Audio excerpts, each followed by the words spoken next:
Dios me les bendiga en gran manera, amados y amadas del Dios Altísimo. Bienvenido una vez más a nuestra lectura de la palabra del Señor. El día de hoy nos corresponde en el libro de los Hechos, capítulo número 4, verso primero. Dice la palabra de Dios: Mientras Pedro y Juan le hablaban a la gente, se les presentaron los sacerdotes, el capitán de la guardia del templo y los saduceos. Estaban disgustados porque los apóstoles enseñaban a la gente y proclamaban la resurrección que se había hecho evidente en el caso de Jesús. Prendieron a Pedro y a Juan y, como ya anochecía, los metieron en la cárcel hasta el día siguiente, pero muchos de los que oyeron el mensaje creyeron, y el número de estos, contando solo a los hombres, llegaba a unos 5,000. Al día siguiente se reunieron en Jerusalén los gobernantes, los ancianos y los maestros de la ley. Allí estaban el sumo sacerdote Anás, Caifás, Juan, Alejandro y los otros miembros de la familia del sumo sacerdote. Hicieron que Pedro y Juan comparecieran ante ellos y comenzaron a interrogarlos. ¿Con qué poder o en nombre de quién hicieron ustedes esto? Pedro, lleno del Espíritu Santo, les respondió: Gobernantes del pueblo y ancianos, hoy se nos procesa por haber favorecido a un inválido y se nos pregunta cómo fue sanado. Sepan pues, todos ustedes y todo el pueblo de Israel, que este hombre está aquí delante de ustedes, sano, gracias al nombre de Jesucristo de Nazaret, crucificado por ustedes, pero resucitado por Dios. Jesucristo es la piedra que desecharon ustedes los constructores y que ha llegado a ser la piedra angular.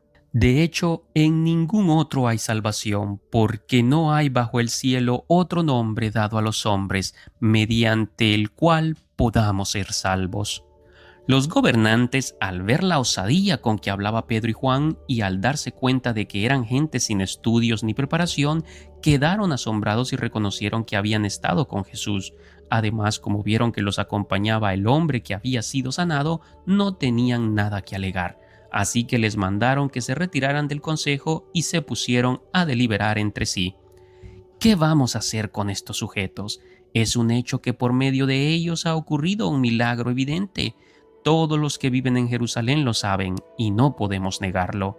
Pero para evitar que este asunto se siga divulgando entre la gente, vamos a amenazarlos para que no vuelvan a hablar de ese nombre a nadie. Los llamaron y les ordenaron terminantemente que dejaran de hablar y enseñar acerca del nombre de Jesús.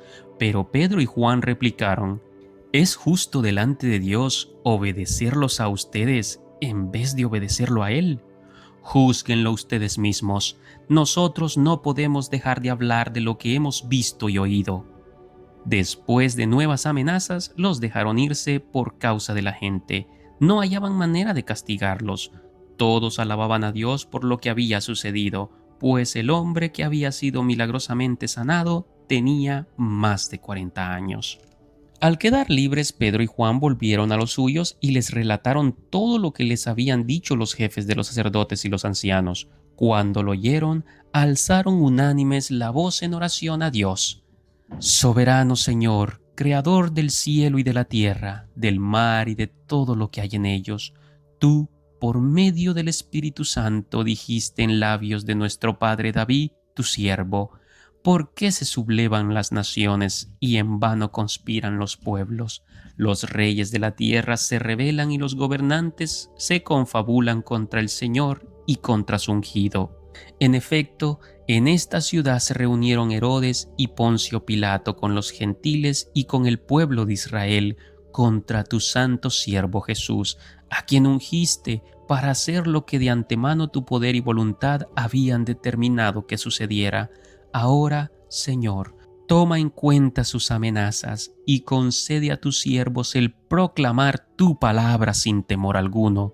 Por eso, extiende tu mano para sanar y hacer señales y prodigios mediante el nombre de tu santo siervo Jesús. Después de haber orado, tembló el lugar en que estaban reunidos. Todos fueron llenos del Espíritu Santo y proclamaban la palabra de Dios sin temor alguno. En este punto, amado oyente, permítame hacer un paréntesis, y es que yo he notado un poco de confusión entre algunos creyentes Cuando decimos ser lleno del Espíritu Santo, algunos simplemente se limitan a pensar en el capítulo 2 del libro de los Hechos, cuando se nos dice que fueron todos llenos del Espíritu Santo y ellos comenzaron a hablar en otras lenguas. Por cierto, también comentamos sobre eso cuando tuvimos nuestra lectura en el capítulo 2. Pues bien, en ese momento se nos aclara que fueron llenos del Espíritu Santo y comenzaron a hablar en otras lenguas, pero acá vemos que nuevamente se nos dice fueron llenos del Espíritu Santo y proclamaban la palabra de Dios sin temor alguno.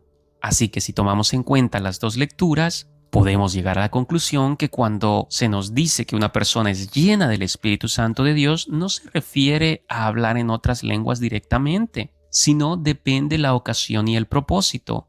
En aquel momento habían judíos que habían venido a las fiestas del Señor a Jerusalén de todas partes del mundo, que habían nacido en lejanas tierras, hablaban otros idiomas. Dios, por medio de su Espíritu, capacitó a los discípulos para hablar en todos esos lenguajes y proclamar de sus maravillas.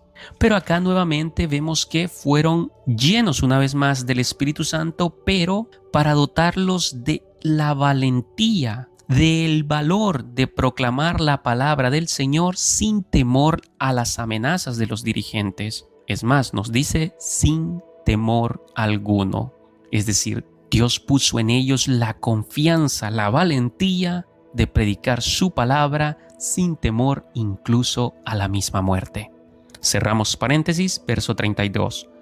Todos los creyentes eran de un solo sentir y pensar. Nadie consideraba suya ninguna de sus posesiones, sino que las compartían. Los apóstoles, a su vez, con gran poder, seguían dando testimonio de la resurrección del Señor Jesús. La gracia de Dios se derramaba abundantemente sobre todos ellos, pues no había ningún necesitado en la comunidad. Quienes poseían casas o terrenos los vendían. Llevaban el dinero de las ventas y lo entregaban a los apóstoles para que se distribuyera a cada uno según su necesidad.